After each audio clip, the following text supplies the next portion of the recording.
Welcome back to the channel and welcome back to Downtime with Demille. I hope you guys are having a great day whenever you're watching this video. So today is going to be the second of 4 videos that I'm doing on the Saharan Defender, the behind the scenes look at my animated short. And this video is going to cover shots 5 through 8, just doing a deep dive talking about some of the inspiration behind each shot as well as some of the challenges. And so, as you guys know, I've really had a great time animating this piece. I really felt like everything turned out really good, and just really wanted to show you guys some of the behind the scenes of what it took to actually do this, and also just some of the challenges I may have ran into. So I'm going to talk about that in just a little bit. But first, if this is your first time visiting the channel, and if you like the content that I produce, consider hitting that like button. Likes really help the channel out in a big way, helps me to stay alive on YouTube. Also, if you really like the content that I produce, consider hitting that subscribe and hit that notification bell. You'll be notified every time a new video goes live on this channel. So, just in case you hadn't seen the video of the Saharan Defender, I'm going to go ahead and play it in its entirety right now, and then after that I'm going to go right into shot 5. So here we go.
So as I take a look at shot 5, one of the things that was really difficult initially when I first started this entire project was finding reference footage that had a character that was holding 2 weapons, and in the same reference having a character that was holding 1 weapon, because that's basically what my animation was about. The main character, Titiana, the African warrior, she's holding a weapon in both hands, and Gray Fox, a cyborg ninja, only has a weapon and just has it in 1 hand. And so that really presented a few challenges finding a good reference. So I went through a few references, and and I found some really good references, just like this one right here of the lightsaber battle. But the only problem was, they're not wielding. One character is wielding 1 weapon and the other character is wielding 1 weapon. Great reference, but just not really what I'm needing for what I really needed to do. So that's when I came across the Clone Wars Darth Maul fight between Ahsoka and Darth Maul, and this was absolutely pretty. And so that's what I based my reference off of for this particular shot. And I really think that there was a lot of great things that I was able to pull from that reference, and and just really try to add my own little take to it, my own little spin as well. No pun intended, by the way, if you see Titiana spinning.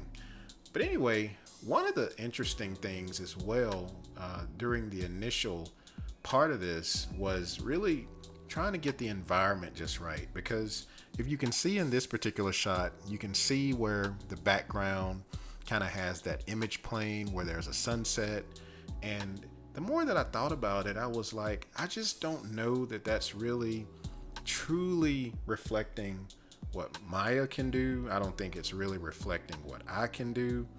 And I just didn't really like the way that looked after a while. So as I started tinkering with the volumetric shadows in Maya, as well as the atmospheric fog, it really made a huge difference in terms of the way that the environment, and it really just made the environment look so much better because it was more of a realistic environment using the atmospheric fog and the artificial lighting from the sun. It was just so perfect, and I'm glad that I really chose that.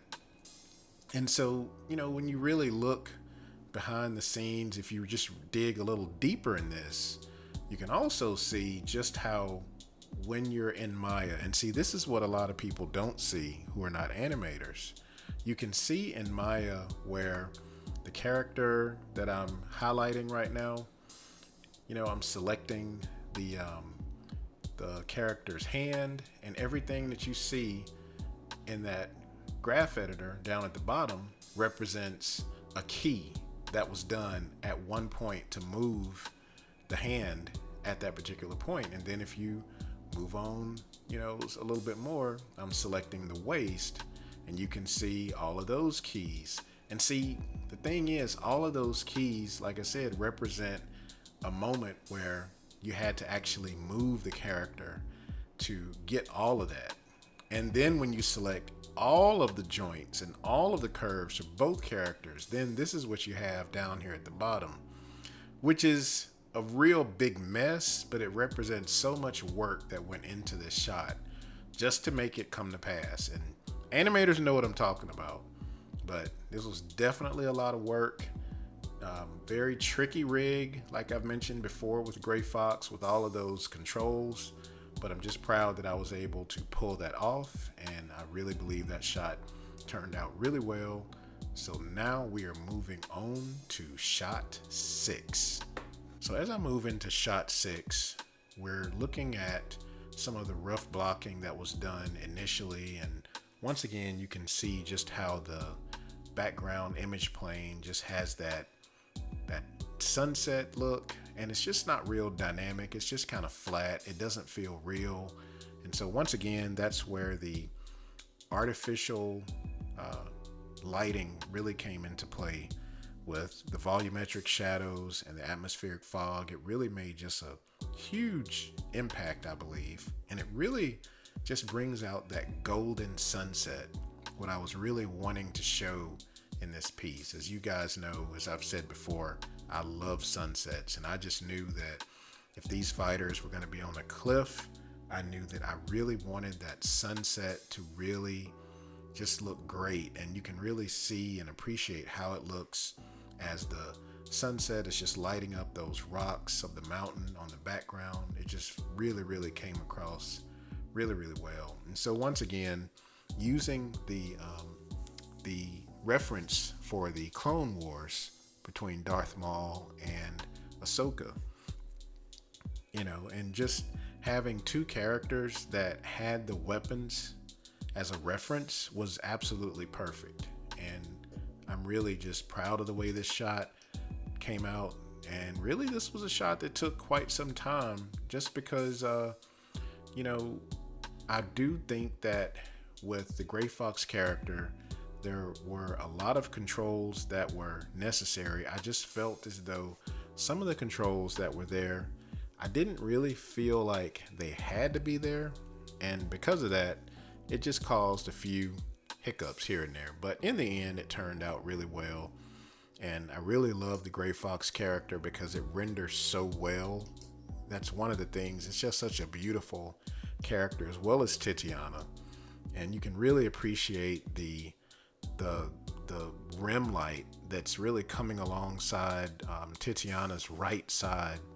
That sun just looks fantastic on their side, and just such a beautiful shot, and just really, really looks good. And one of the biggest things that I'm really proud of with this particular shot, like I said before, is just these two characters, they're fighting in sequence. Everything is the timing. I believe it looks really good here. The special effects that you see with the sparks, that was all done in After Effects. And what I really tried to do with the special effects was make sure that they were varied. So I didn't want to have the special effects with the sparks to be the exact same size. So I just kind of varied the size of the sparks and the way the sparks came out. And I believe that just came out really, really well. As the sparks die off, they turn into a reddish color. And you can really see that as I slow it down a little bit. And I just love how she dodges the staff at the end. That is just fantastic to me. I just love that shot. Just so awesome. So that's pretty much it for shot 6. And now on to shot 7. And as we take a look at the behind the scenes of shot 7, one of the things about this shot that's unique from a lot of the other shots is that this shot is one of the shortest shots in the sequence at only about around 34 frames. So this moves very, very, very quickly. And because of that, there's things that you probably would not see otherwise. So I'm going to just kind of break down some of the intricate details that you might miss here. And one of the cool things that I really like about this particular shot is that it kind of gives you a more close-up perspective from the perspective of Gray Fox as he's swinging his staff towards Titiana, and Titiana ducks out of the way. And because of that, everything is just happening really, really quick. But some of the details here that I think are noteworthy, especially in the final render, are details such as, if you take a close look at Gray Fox's costume, you'll see that it's very reflective and it's very, very shiny. And if you look really, really closely, you'll see the reflection of Titiana's costume on his suit, which I think is really cool. And you would not see that with this playing at full speed. One of the other cool things about this shot is I really wanted to give a really good depth of field with Titiana being blurred out in the foreground, with Gray Fox being in focus, and then the background being out of focus. And I think that turned out fantastic here. I think the motion blur turned out really well here as well, as he's swinging his staff towards Titiana. And then, of course, you have the volumetric shadows and the atmospheric fog, and it just gives a really nice hazy look in the background where the sun is setting. A very simple, quick shot, but a lot of little details like that you'd probably miss if you weren't really paying a lot of attention to. But nonetheless, I think this is one of the best shots, but one of the quickest shots in the sequence. So with that said, I think we can go ahead and move on to shot 8. And as I get ready to wrap up this second of 4 videos that I'm doing with the behind the scenes of the Saharan Defender, we're looking at shot 8. And like shot 7, shot 8 is a very, very quick shot. It's a very close-up shot. And one of the things that I like about this shot is you get to see the perspective of Titiana, and you really get to see the expression that she has in her eyes. And in my opinion, this is just such a beautiful shot with the sun in the background, using the volumetric shadows and the atmospheric fog of Maya. It's just, in my opinion, this is just such a beautiful shot. But I'll tell you what though, one of the real challenges here in this particular shot was that because of the position of Gray Fox as it relates to his back to the camera, and both of them are just kind of contesting with each other right at the very beginning, and then they separate. I really had to improvise here and try to figure out, based on the reference, where were her arms? How are the swords being positioned? Because that was really tricky, because it wasn't really clear. So I really had to kind of act that part out myself and then just try to implement that the best way that I could, because this was the only perspective that I had. So I had to really improvise there. And that was definitely one of the challenges of this shot, just being able to understand where the two characters are in this battle as it relates to their hand positioning with the weapons, and then as they separate, making sure that it looked in line with how it should look based on the reference. And there was a few differences here. As you can see, the head position of Titiana at the end is a little different than the head position of Ahsoka at the end, and I did that on purpose because I just liked the way that looked for me personally. And then it just gives me a way to kind of add my own take to this particular shot. So overall, I think this shot turned out really good. Like I said, a few challenges with discovering where the hand positioning is with Titiana, but everything turned out really well here, and I'm really happy with this shot. And just a beautiful shot, beautiful background, and one of the shorter shots in this sequence that goes by really quickly. So I think this turned out pretty well. And so that concludes this week's video, which is a behind the scenes look of shots 5 through 8 of the Saharan Defender. Let me know what you guys thought about this, and next week we will be covering shots 9 through 12 of the Saharan Defender. That will be the third video of the 4th in this series of behind the scenes. So that will be coming out next week. So make sure you have your notification bells turned on if you want to take a look at that and know when the video goes live up on the channel. So I hope you guys have an awesome week.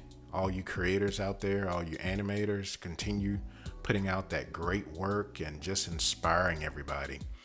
And as I end this video, if you can see this video, you are truly blessed. And as I always say, what are you gonna do in your downtime? Peace. Subscribe.